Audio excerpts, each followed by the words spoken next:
राधे राधे, जय श्री कृष्णा। आप सभी प्रिय भक्तगणों को राधा अष्टमी की हार्दिक शुभकामनाएं एवं बधाइयाँ। चलिए सुनते हैं राधा अष्टमी की कथा। हिंदू धर्म में राधा अष्टमी का पर्व आज यानी 11 सितंबर दिन बुधवार को बड़े ही उत्साह के साथ मनाया जा रहा है। राधा अष्टमी के मौके पर देश के सभी कृष्ण मंदिरों में हर साल बड़े ही धूमधाम से उत्साह मनाया जाता है। जहाँ भी भगवान श्री कृष्ण की बात होती है वहाँ राधा रानी का नाम जरूर ही लिया जाता है।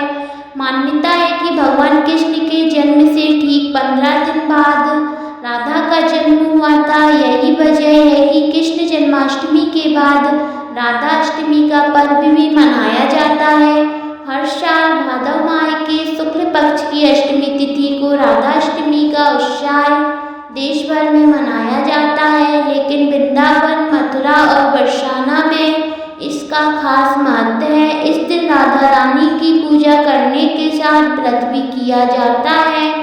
पौराणिक कथा के अनुसार राधा माता श्री कृष्ण के साथ गोकुल में निवास करती थी। एक बार भगवान श्री कृष्ण को गोकुल में राधा नजर नहीं आई और कुछ समय बाद वे अपनी सखी बिरजा के साथ घूमने चले गए। जब राधा को इस बात का पता चला तो वे अत्यंत क्रोधित हो गई और तुरंत कृष्ण के पास पहुंची, जिसके बाद क्रोध में उन्होंने बिरजा को अपमानित कर दिया, जिसके बाद बिरजा नदी के रूप में बहने लगी।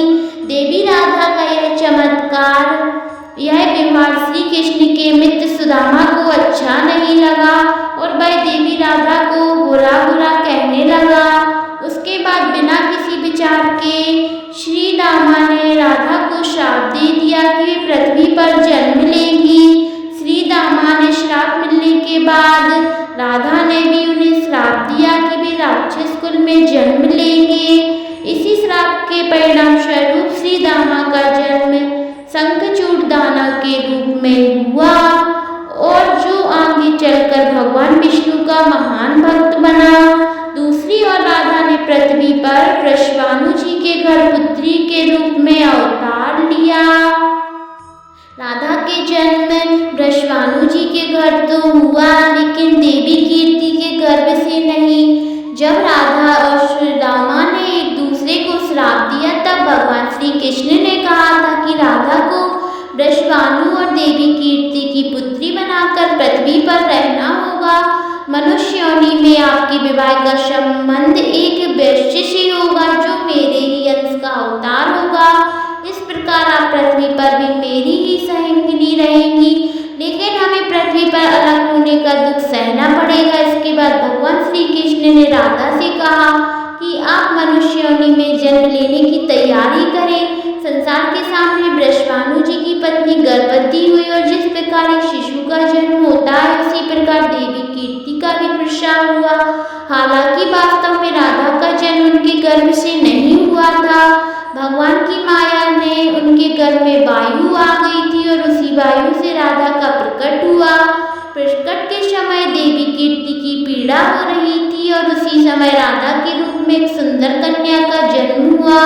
राधा का अवतरण भादव मास के शुक्ल पक्ष की अष्टमी तिथि को हुआ और तभी से हर साल इस दिन राधा अष्टमी के रूप में मनाया जाता है।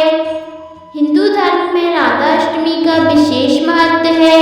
इस दिन किशोरी जी के नाम का व्रत पूजन करने के साथ राधा अष्टमी का व्रत कथा पढ़ने और सुनने से जीवन में सारी परेशानियां दूर होती हैं। शास्त्रों के अनुसार देवी राधा के नाम जप करने से उनकी विशेष कृपा प्राप्त होती है। इसके अलावा व्यक्ति को कभी भी आर्थिक तंगी का सामना नहीं करना पड़ता है। जय श्री राधे।